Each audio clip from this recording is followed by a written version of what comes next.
In our last talks, we are studying about the 4 parts of preference. In the last talk, we have studied the 4th part. The best part to choose is the Nibbana. So we have studied about the Nibbana, and now let us study how to get this Nibbana. To get Nibbana, we need to purify ourselves. So today let us study about the purification of Visuddhi. Today's talk is about Sila Visuddhi, purification of conduct. It is the foundation or the first of the 7 Visuddhis or purifications. Without observing Sila or morality, the higher Mega Phala Jnana, path and fruition knowledge is difficult to attain. Sila or morality here means for the laity, the observation of either the 5 or the 8 precepts, and for the bhikkhus that of the Patimokkha, the code of monks' rules. Sila or morality with regard to its solemnity is of 3 kinds or 3 stages, namely 1, the ordinary Sila, 2, the noble or Upasila, and 3, the ultimate or Paramattha Sila. By observing the set Sila, one can be reborn in the human world at a higher social strata, and in the world of noble devas, or if with vipassana or insight meditation, one can realize Nibbana, the extinction of all sufferings. Other 5 benefits endowed for one who observes the precepts steadfastly and permanently are: 1, they gain great wealth in the present life. 2, they gain fame and reputation. 3, they will able to appear with courage and confidence in any public gathering. Then they are able to face death with calmness and serenity. And they will be reborn in a noble deva world, or at least in human realm at a higher social strata. Buddha said, Sila or morality is an ageless virtue, and fragrant at all times. Ornaments and dresses that one wears seem pretty and elegant only at the appropriate time and place. Whereas Sila or morality shines in all ages, young or old. In Pali, Silam Yogesa Lankaro, meaning Sila or morality is the ornament of the meditator, the very one practicing vipassana bhavana or insight meditation. During the lifetime of our Lord Buddha, a certain youth by the name of Supa, he once asked our Lord Buddha as to why some people are weak and sick, some are strong and healthy. Buddha said, "O young Supa, some people who fail to observe Sila and get into the habit of doing unwholesome acts and deeds become sick and weak.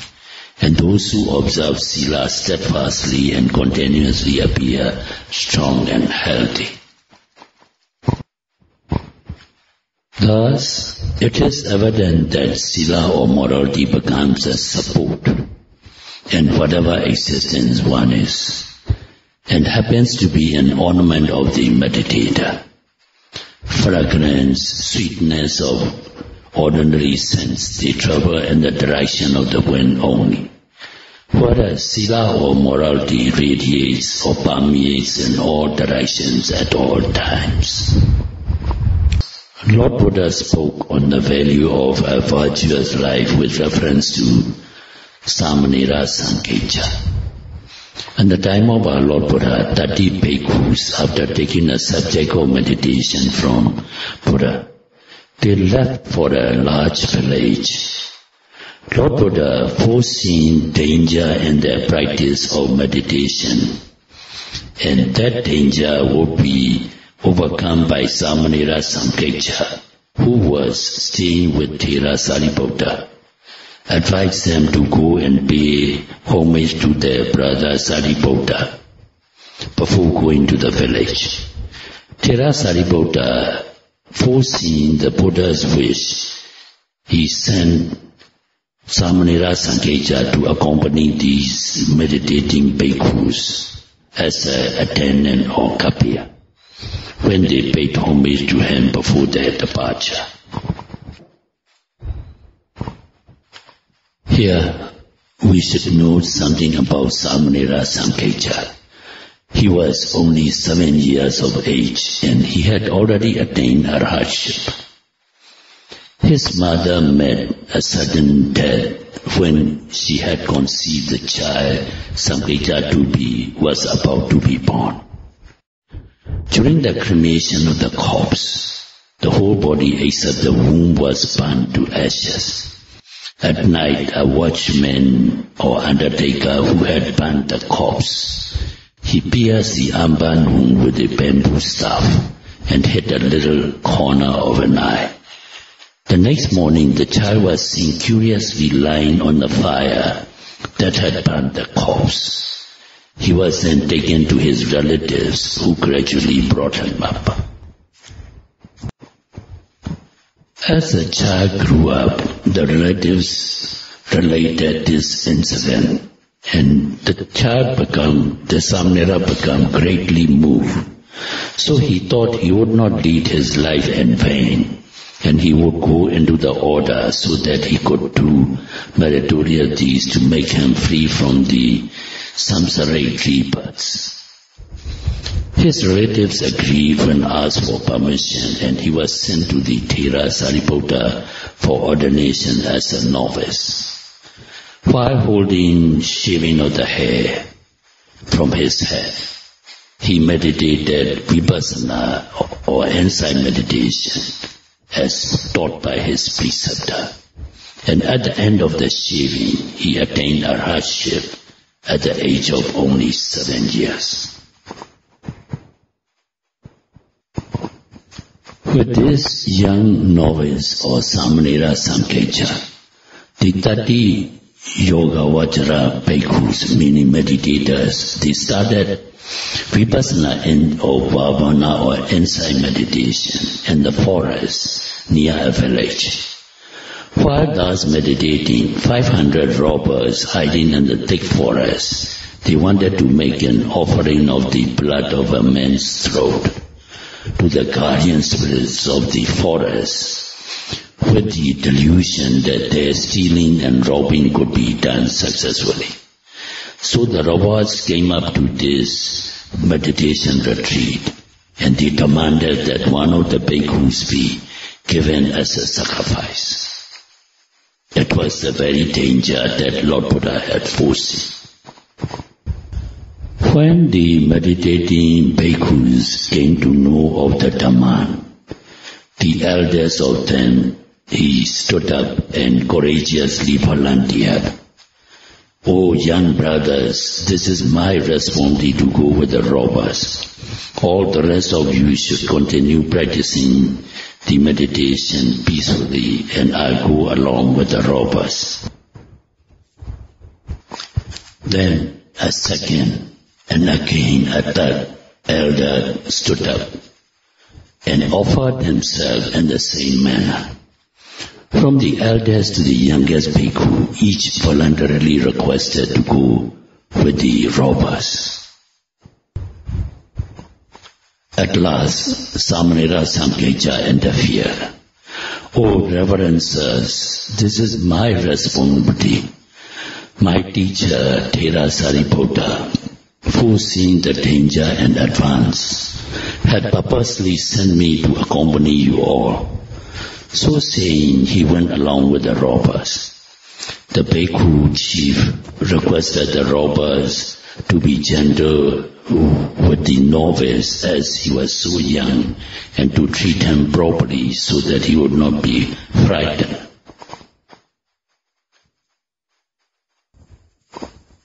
The robbers then took this Samanera Sankeja to their forest camp and placed him under a shady tree, and they prepared to kill him.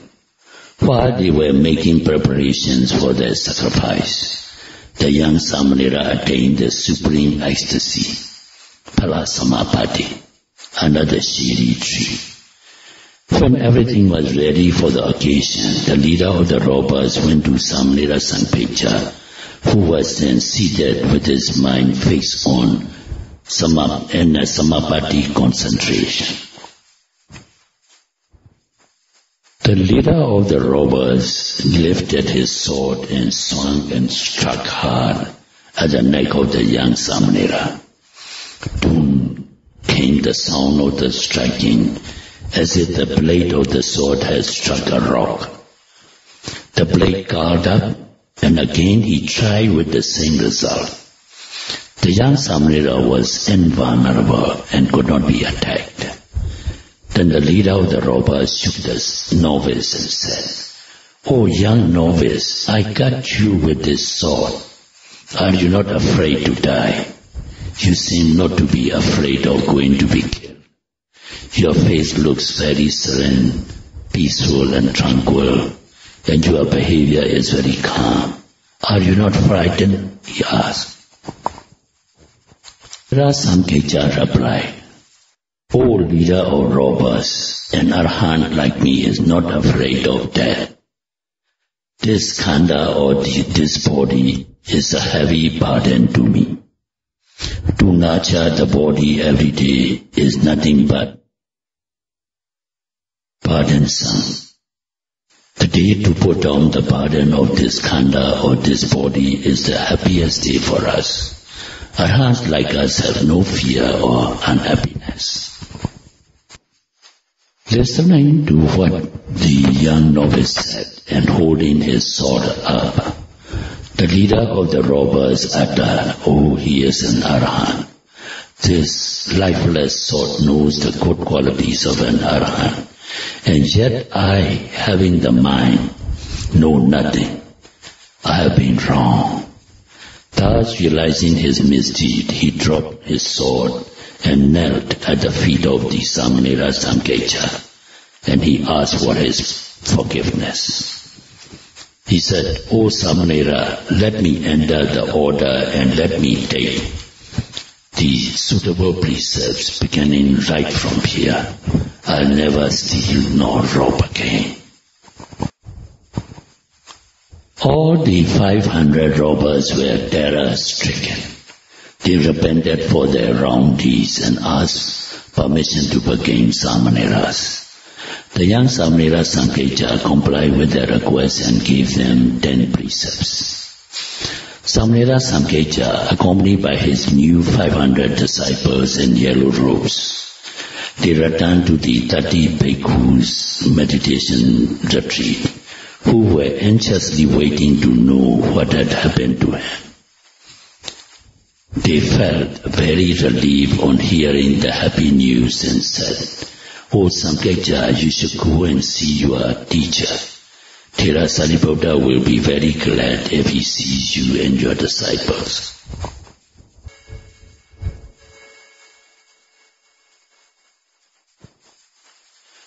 Then Samanera Sankeja and his disciples continued on their way to pay respect to his teacher, Thera Sariputta. After receiving them, advised them to pay homage to our Lord Buddha. On seeing them, "O Samanera Sankeja," Buddha said, "how wonderful it is that you have so many disciples."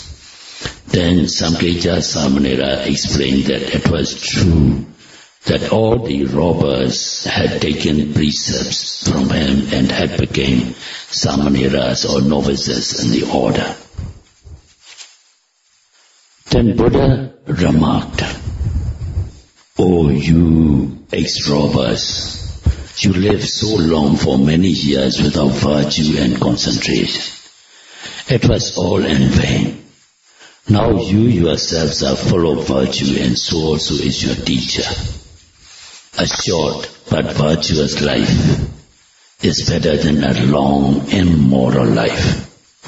But Buddha uttered in verse, as recorded in Dhammapara, Sahasa Vaka, Yocha Vasa Satan Jivi, Tosilo Asmahito, Ekahan Jivitan Siyo, Silwantasa Jahino. Meaning, better than 100 years in the life of an immoral person who has no control over his senses is a day in the life of a virtuous person who cultivates tranquility and insight development practice. So may you all make effort to purify the virtue, which is the very basis of the 7 purities. May you all attain Megha Phala Jnana, path and fruition knowledge, and the serial order of the stages of 7 purities, and may you all realize Nibbana, the extension of all suffering, very soon. Sadhu, sadhu, sadhu. Before I give the answer for the questions, let me a little bit explain a few facts about this talk. So you all will notice this Sankeja Samanera, while he's in pregnancy and the mother died due to some abnormal labor, abnormal delivery. But he was, after even cremation, he was still alive.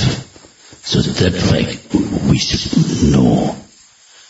Because he is called in Bali Pachima Bhavika, meaning this life is his last existence in this world.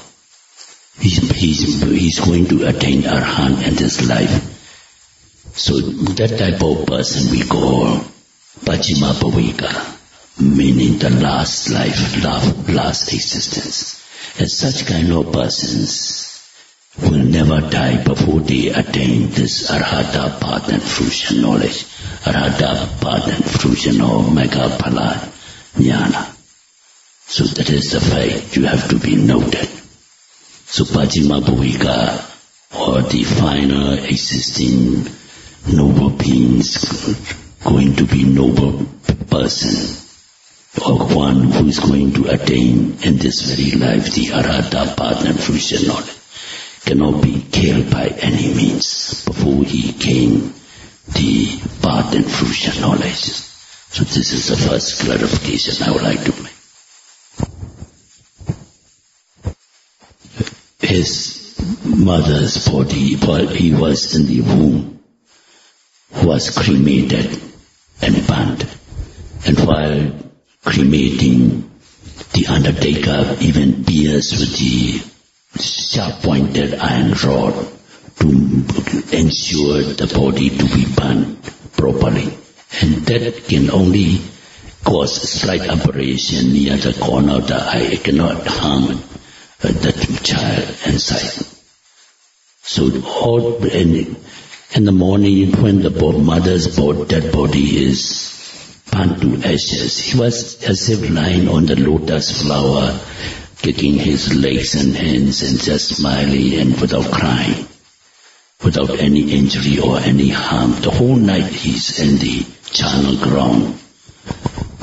So these are what we call in Bali Mekha Vaifarati.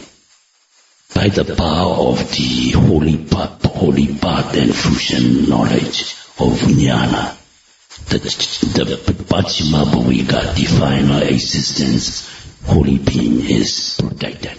They can never be killed before they attain Arhata path and knowledge. So that is worth noting.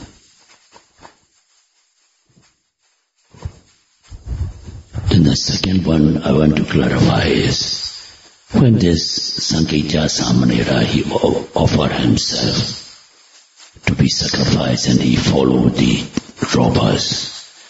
And while the robbers are preparing to kill him, doing this firework or sharpening their swords, keeping him under the shade of a tree, then he went into Nirodha Samapatti. So that is one thing you have to know here. The text does not mention, he just say a certain Samapatti. Actually it is a Nirodha Samapatti. Nirodha Samapatti means Sanya Vedhita Nirodha Samapatti. When a person is in this Nirodha Samapatti, no one can care.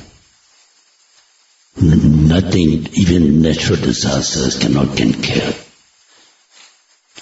There was one the Queen Samavati in one of her early existences. And they come up, she's a royal person, and with the 500 maidens they go into the river for water frolicking, and when they come up they feel chill and they try to burn the bush to have the heat. And at that time, one Pachika Buddha was in the bush in Nirodha Samapatti. And it never burned, not even the slightest of his hair, body hair or the robe is burnt. This is another mega vibrity because of this mega power of the mega or this Samapatti. That person is protected from. So here too, when the robber is ready to kill him, he came and chopped out the neck. During those days there are no guns, they usually cut people with a sharp sword. So he cut off the neck. But it seems to strike like rock, and the sword is guarded without having any injury to the Samanera. So that is due to the power of this Nirodha Samapatti. So this is another thing to be noted.